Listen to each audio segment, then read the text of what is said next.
Greetings my friends and welcome to a brand new nations guide, and today we're going to be looking at Mysore. Now Mysore is in a rather different sort of starting position than most nations. Now as always in the nations guide we're going to be looking at the strategies you would take, we're looking at the resources you have, the natural resources you have available to you, the strategic options both defensive and sort of attacking, your trading partners. We're going to look at the whole gamut here of where you may be able to expand, where you may see some problems, some opportunities in the future. So we're looking at all of it in some sort of a broad detail, not a lot of minute detail, but a broader detail, just to give us sort of that kickstart to a campaign. Perhaps some of you have already done a Mysore campaign. As always, my friends, your comments are always welcome down below. Let me know how you got on. It also feeds in sort of the pool, sort of that other commanders come along, they can also gain that knowledge that you have from this campaign. As you can see, Mysore is sat here on the subcontinent, slap bang down here in the south, right on the tip here of the peninsula here, between or involved in and around this war that's going on between the Mughal and the Maratha Confederacy. So of course the first thing you're going to, and also you've got Goa here as well, which is Portuguese held. So again, and you know, it's going to, these things could go two ways depending on how you look at it. But first what we're going to look at is the resources you have available, your starting position, what you have available, the armies, the resources. You know, you can see Mysore, if there's one thing you can spot straight away, is incredibly mineral and sort of natural resource wealthy. Look at this here. Gem pit. Average yield, but still wonderful here, as you can see here. Let's look at, you pull in 1050 straight off the bat there. And if you upgrade to the deep gem shaft, 1500 regional wealth. That is pretty spectacular considering you are a single sort of nation, a single region as it were. Then here you've got the gold minefield. Now you don't see many gold minefields in Empire. Not many nations have a gold minefield, but Mysore has one. And it's not even been built yet, it's not even been created yet. But if you were to grow to the gold mine, straight, look at that. I mean, your regional wealth between the gem pit here and the gold mine is already going to be straight off the charts. It's going to probably be wealthier in terms of your mineral output than even some of the larger nations that are already well established. So that's how spectacular this sort of their natural resource wealth is. Of course, you've also got here, which is a plantation here, a tea plantation. I'm not sure how tea starts off. Let's have a quick look at how tea for trade starts off here. As you can see, 14 gold, so it's not too bad for tea here. That's pretty high up. Of course, you've got ivory here, which is just exceptional, but 14 isn't too bad. It's probably the average. If you average these out, 14, 13, 14 is probably the average, so not too bad. As you can see, you're already supplying the major nations around you, the Marathans and the Mughals, and again both bringing in a substantial amount of trade here, so tea really is going to be quite a large export for you. Then here you've got the rice paddies, the farm, which are obviously going to feed your nation, as it were, your region. Not too bad to regional wealth either, but if you upgrade here, once you've gotten the common land enclosures, then again that goes up pretty substantially. Good growth as well, and again helps to reduce those food shortages. Here you've got a craft workshop straight away, and it's bringing 450 to regional and plus 7 per turn to town wealth in the region. That again, everything is just building up to you being a very, very strong economic powerhouse right from the off. Now, the one thing unfortunately that you are missing is a port. Now, Bangalore here is something that is still a ways off being ready for that major trade port, as you can see here. It's more of just a harbour, a small little harbour town. As you can see, it's not a Calicut, you know, it's not of the calibre of some of the sort of main Bombay and up here as well, Calcutta, Bengal. So again, your sort of export wealth in terms of it flowing out using the trade lines in the seas, exporting to all different far reaches of the world, is limited at the time. So your main wealth is coming from your near and dear neighbours here. So as you can see, they're already moving through here. That's quite a lot of income coming in through. To and fro here from this road through from, I think, Hyderabad all the way here into Mysore itself. Let's have a quick closer look at, you've also got a school, which I almost missed. Look at that. And we research as well can just absolutely explode here as well. So although a single region, very well self-contained, incredibly well self-contained, it really is. But before we look at the army, we'll have a look at the capital here as well. Now, you start off with the provincial barracks. Of course, you don't have any cannon foundry. You've got the Subadar's palace. Then you've got the dancing school, which I think just is an art school. So it's cultural. It's a cultural building. And then, of course, you've got the walls here, the fortifications. But again, we'll have a look at the more detail of the military strengths and weaknesses. Recruitment-wise, you can get the Hindu warriors, the dervishes, the Hindu musketeers, the bowmen, the zamindari pikemen, and the levy. So the sort of the main thrust of your army, the main core of your army, is probably going to be Hindu warriors, the dervishes here. There's two melee options here. They've also got the Hindu musketeers. Not too bad considering the way you're starting off with single. Not very powerful to start with, but I would imagine as you're able to develop your research technology, because you've got a school, this will improve. Zamindari are very good with melee defense, so they would be a pretty good option, but you're going to get 6 of them. So again, you'd have to use them wisely here, probably in the main army. Infrastructure again is only basic roads, but again, cobbled roads will serve you well, as you can see here. Improves campaign movement speed, and also +4 to the town wealth. Now the army within here has already got cannons. You've got a pretty good general here as well. Look at that. Soldier from birth, +1 to command, land battles, +5% to the campaign movement and a fair fight. Oh, excellent! Look at that. You conducted ambushes as well. That's absolutely good. And only 37, so still quite young, and also already a 4-star general. So that's a big bonus straight away.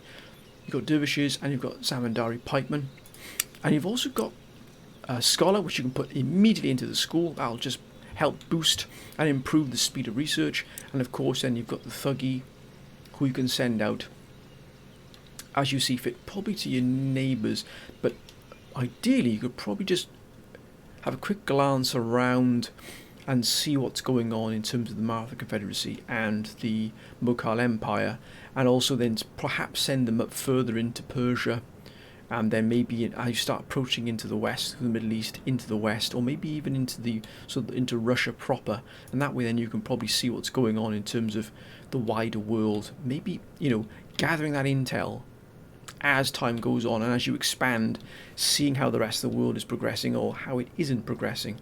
Now, as you can see, we'll have a closer look at our research here in terms of what we can do with our military. Now, as you can see here, you start off with the ability to build, as we say, the basics here, but you go up to barracks. What's the additionals you get? You get to Fangis, and you also get the Zamindari horsemen. The Zamindari horsemen are very good. To Fangis, not too bad, probably a step up from the Hindu musketeers, just a slight step up here. The horsemen, again, actually not too bad. Charge bonus is pretty good, defense is pretty good as well, so you could probably use them in dual wheel. Personally, I would probably use them more as a melee combat unit, because you can skirmish as well. Resistance heat fatigue as well, that's good. Hiding wood and good stamina as well, which is always important. But that for me would probably be the way I would go. Now if we have a closer look, if you go up from barracks, we take a step up to drill school. Now we're to look at this Sikh warriors. That is a very good melee abilities here. What's their abilities? Hiding light scrub as well, which is excellent. Hiding light scrub can prove beneficial, especially if you want to set a trap. That's pretty good statistics here for their melee attack. 14, pretty strong defense is very good as well. Quite expensive, 930, so that's quite expensive for them, but they would be excellent warriors, especially close combat. Now, as you can see, we've got the red circle here, which means you need to research something. So you need plug bayonet before you can get to the Royal Indian Infantry Guards. That's more like it. Look at that. Now they really are an absolute wonder. Their defense is very strong, very good accuracy as well, good reloading skill. These really are fantastic. The most professional of the Indian Empire. So they look really, really good indeed. And here, African Infantry Guards, again, not too bad at all. Not too bad. They would probably become the core of many of your armies. Again, the standard here, but you're starting now to delve deeper. Sikh musketeers, but they are they look like an improved version here. Sikh musketeers. You've got the Israelis here as well. Falahin. Charge bonus is not very good, but the defense is very, very strong. Good melee attack as well. The Kurdish hillmen. Very good 45 accuracy here. They're pretty good indeed. They're almost a good light infantry. Then you've got Islamic swordsmen. Brilliant defense. Absolutely brilliant defense. Hindu musketeers here as well. So you've got Sikh and Hindu. I think the Sikh, yeah, they are. The Sikh musketeers are much better than the Hindu musketeers. Quilbashi or Quizilbashi, they are pretty good musketeers as well. And then, as you can see, you need carbines here, but the Quilbashi cavalry, yeah, they're pretty good as well. They are both firing and also for their hand-to-hand. Because the path seldom trod. Oh, that's good. It means they can be hidden as they go past. Royal Cairo infantry guards, plug bayonet. So plug bayonet will actually give you Royal Cairo, and it'll also give you the Royal Indian infantry guards. Two excellent infantry choices. And then the Afghan hillmen. Again, pretty good troops, but I would probably prefer these gentlemen here because they've got a very good all-round here discipline, and I like that. Look at that, hiding woods, hiding along grass. Garrison policing bonus, inspired nearby units, so they really do have a lot of abilities. So these gentlemen really would be a real bonus to any army you have. Now, let's go one step further. Look at the military academy. Now, what's that going to give us? That's going to give us standard here, but it's also going to give us native lancers. I bet they look at that charge bonus. That's an absolute brute. Now, granted, their melee attack isn't brilliant, but the charge bonus alone, if you hit them in the right place, will smash any enemy. Mind you, lancers are very, very good. And we've already seen these gentlemen. Royal Indian Cavalry Guards, wedge formation. Wow, look at that. The defense is incredibly high. The charge bonus is brutal. My goodness me. Resistant to morale shocks, even better. Wow, that's a phenomenal unit. That really, really is. The best Lancer Cavalry of the Indian Empire. They are the Indian Cavalry elite. Wow, that is incredible. What a unit that is. And of course, you've got the General's Bodyguard with the elephant. Look at the defense, 51. Wow, that's exceptional. Inspires, scares enemies, scares horses. So if you charge these gentlemen into a cavalry unit, you're pretty much going to break it straight away. That's a wonder, but the cost is extraordinary. But again, you've got the Sikh warriors, you've got the Zamindari, the Tufangis, so pretty standard. But these gentlemen here alone would be worth the upgrade. That's how good they are. Get the native lancers as well is good, because that would probably just give you that standard cavalry you can introduce. But having some of these Royal Infantry Indian Cavalry cards involved be a brute. It really would. Up there with probably the Cuirassier in terms of the damage they can do. Now let's go one stage further and have a look at the Army Council. What do we get here? Well, of course you get the experience straight out of the barracks, which is excellent here. We've got the General Bodyguard here. The Sepoys. A good charge bonus, not the best. A good horse unit to have here. The Sepoys have always pretty much a very, very feared unit. War elephants as well, my goodness me. Defense very good, charge bonus 26, that's good. Melee attack is 25. And I'd imagine, yeah, they scare the horses, scare enemies. So that's pretty good to have those. Again, really expensive, but these stats alone here, the defense and the attack and the melee attack, the charge bonus is worth it. You get 2 or 3 of those units, you hit them at exactly the right spot. Wow, you do some serious damage, my friends. Some serious damage. And then moving down further, I'm not sure what else you get here in terms of. I believe that's pretty much all you get there. I think the war elephants really are. Of course, you get the additional experience. Got the Felahin here as well. They're not too bad. But I think the war elephants are really the bonus you're going to get from that. And that's no. Oh, now that's not. There's nothing to be sniffed at all. They really are a very powerful unit, but you've got to use them in the right way. Because if you don't, they can get caught by cannon, or a lot of fire will take them down. So if you charge, and you're able to take them certain units in the flank, you will absolutely roll an army up with these war elephants. You really will. But it's using them in the correct fashion. And then last but not least is the Army Staff College, the apogee, the pinnacle here of your military research. Let's see what you get here. Elephant Musketeers. Look at the statistics on this. My 49 defense. Reloading skill of 90. Actually, that's a really good unit. My goodness me. Can skirmish as well. That's really... Look at the charge bonus. My goodness me. They would absolutely trample anything here. Of course, General Bodyguard. I'm not sure we get anything else in terms of... Oh, wait. This... That's a tough unit. That's a really good looking unit, that is. Because you're drawing in troops from both the Mughal and the Maratha Confederacy. You've got a sort of coalition of troops you're able to a pool of troops you're able to pull from both nations. That's a wonder, it really is. Again, you've got a standard, more additional experience. Again, Royal Indian Cavalry, they're excellent. They really are. They could be the backbone here of your army. Sikh Musketeers. So you're not really getting a lot. As you can see, there's not a massive amount you can get here in terms of addition. The cavalry, I think, and the elephants are really going to be where you sort of, as you expand and you get further down the technology line, you can sort of start using those as sort of the cornerstone, the anchor of your armies. You build your armies around them, so that the rest of the army is there as a vehicle to sort of get the elephants and the lancers and the cavalry into a position where they can be most effective. So in some ways, the army you're constructing is almost a shield for the elephants and a shield for the cavalry to get where it needs to be, so that they can just stomp through everything, because the elephants will just do huge amounts of damage and cause routes left, right and centre if they really can get in the middle of the enemy.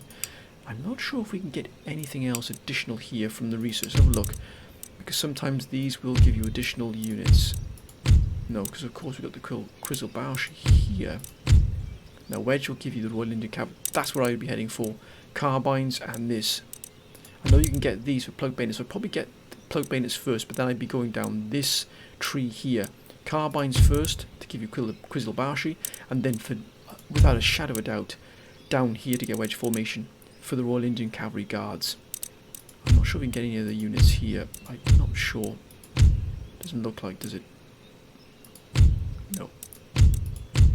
No, it doesn't. You can't. Wait a minute. African Light Infantry Mercenaries. No. Let's have a quick look at what these gentlemen look like. Not too bad. Not too bad at all.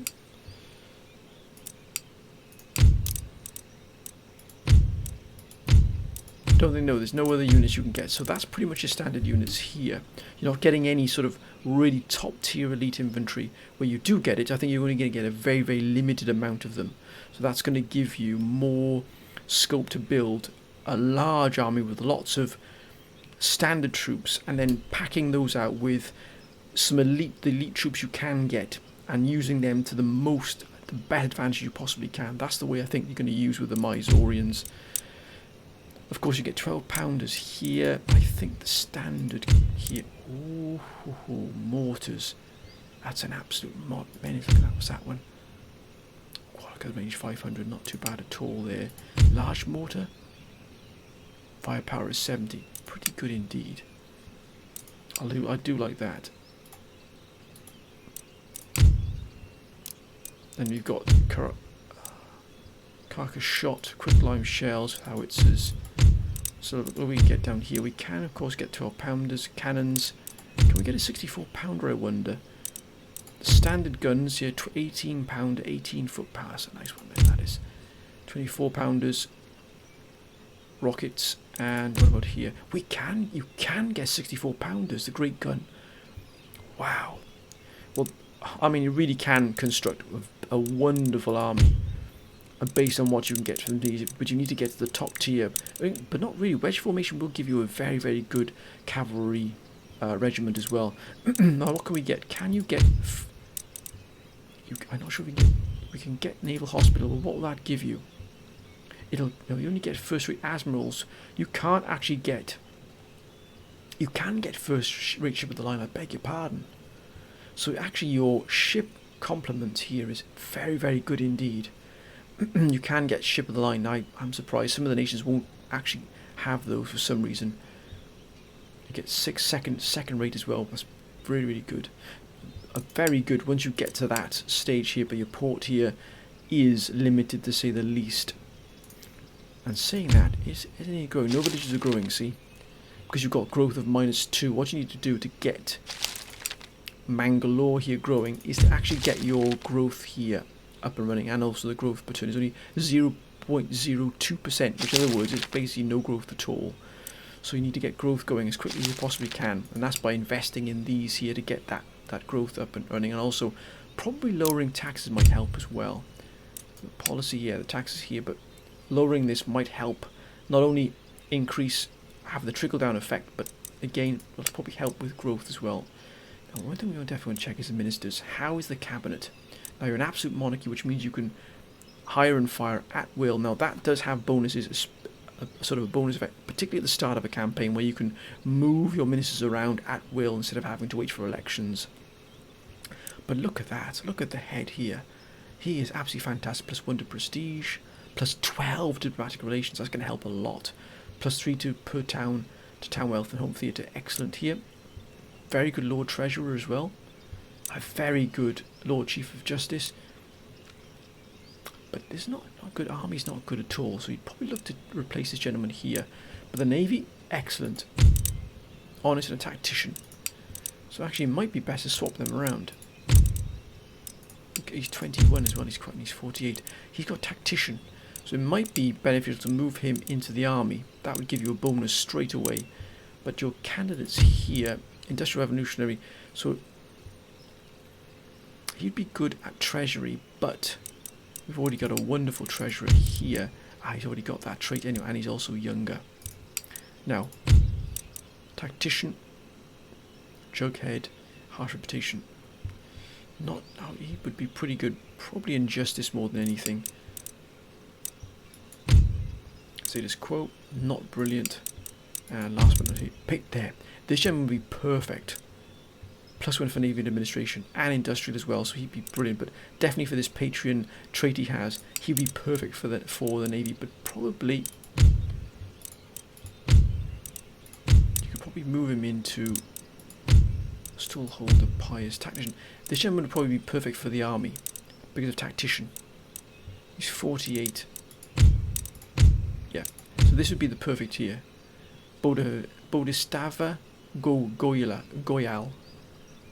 I do apologise for the pronunciation. So again, you're looking for your cabinet. Always look to squeeze the best you can out of your cabinet. Get the best cabinet, the best candidates in position, because you're going to need it at the start of any campaign. You really, really are. Again, you might want to look at perhaps lowering your tax levels for your nobility to have that increased growth. Because as you can see here, the growth here is down already. So you're actually not getting a lot of growth in. So regional wealth is pretty much down. But if you would lower the taxes for the nobility, that would help spur growth. And you would then start to see things really starting to kick off, especially after a couple of years. But we got diverted there. Let's have a look at the army you start with here. Now again, you start with the 4-star general as well. +1 to command when fighting in India, so he'd be perfect if you were looking to expand in India. Strong defender, so very, very good when defending on land. And he's also got sort of the Zamindari and the dervishes. But again, you in terms of tactics and where you would look to go strategy, you are for the meantime stuck on the subcontinent. Now that's not a bad thing. That is not a bad thing, because you've got plenty of options. Now, although you've got the United Provinces here in Ceylon, you can't get to them yet because you don't have the means to, because you don't have a port. But if my personal preference would be to sort of hunker down here, I would sort of lock down Mysore, as it were, start building up all your natural resources, getting your economy going, getting all your money in, upgrading all your city, making yourself as strong as possible financially. Start building the technology, get the armies running absolutely where you need them to be. Have a goal of where you want your army to be before you strike outwards. Now, of course, the war between the Mughals and the Marathans is going to go on behind the scenes. Now, of course, you could always hedge your bets against one or the other. And you could probably maybe take sides, or if you can see if the war is swinging in a certain direction, perhaps if the Mughal Empire is winning, and you could then maybe turn against the Marathans and maybe take Arcot for yourself, because that would give you a port here of Calicut, and also another additional gem minefield, abundant one. Also more tea. You have another weaver's cottage. You'd have also here a tavern. Got a fort here as well, which is already excellent. And look at that as well. Spices. Now, I believe I'm not too mistaken. Spices 20, the second best outside Ivory. And again, you'd have another farm here, perhaps another port in the future as well. So again, Arcot would be a real target if the Marathans are struggling against the Mughal. Alternatively, if this is the flip side of that, where the Mughal Empire is struggling against the Marathans, there's always Hyderabad. Now again, that would be a real task, because unless the Marathans are absolutely striking and taking all of this here and leaving Hyderabad alone, because remember, they could also attack you from here as well and strike down. So you've got to be careful what you're doing when you attack. But Hyderabad would definitely be a target of mine if I saw the Marathans becoming much stronger, starting to really strike hard against the Mughals. You could see the Mughal Empire perhaps collapsing. You might want to take a chance, take Hyderabad, because although the mineral wealth and natural resources aren't in fact there's only the wetlands here for the farm, and also here another farm here. There's little else in here, but the strategic base here you would get with this city on top of a hill here effectively would be incredible. It really would give you a huge tactical overview here of the whole land. It would be very tough nut to crack. This also has got fortifications already built, so it would be an incredibly tough nut to crack, Hyderabad. But if you were to get it, tactically it would be absolutely brilliant. You also control the crossing in here as well. There's also a third alternative, and that is to take Goa from the Portuguese. Now that's a riskier move, because then you're taking on one of the Western Empire nations, and that could either go two ways. They're either going to just shrug their shoulders and say, fine, have Goa, or they're going to say, if you want to fight, they'll send a massive army this way and give you years and years of trouble. So that's a problem you have to, if you have to deal with, or consider who you're going to attack and when you're going to attack. And of course, with your agent, you're able to assess the situation, send your agent out into the territories, find out what's going on, really get a good intelligence picture before you do anything, and also try and find out what's going on in the Western. Is Portugal going to collapse under Spanish might? Because sometimes Spain will just roll over Portugal and take it. So if that's the case, this might go to rebels, and then you can just climb in here, take this. You'll also get the port of Barcella here. That'll give you access to the wider trade world. And that's an absolute wonder. That really, really will. And of course, from there you might want to move into take Ceylon, capture the island. It does have some very good. Look at that, a gem minefield, more tea plantations, craft workshop, more farms.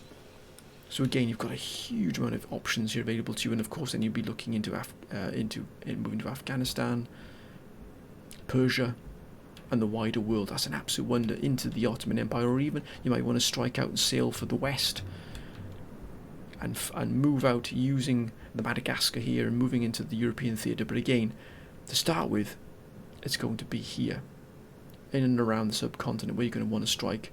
But my friends, I hope you've enjoyed this nation's guide. I'm not sure how many are left to do, but I'll try and get a few more out if I possibly can, a little bit quicker this time. But as always, my friends, please keep your comments coming down below. If you've played the Mysoreans before, let me know how it went. You know, the advantages, the disadvantages, the problems you may have had, the advantage you might have had being a singular nation. They may have just left you alone. Let me know how you got on, because again, that feeds in that pool of information. But as always, my friends, thank you for your wonderful support. And as always, please be safe. But until next time, bye for now.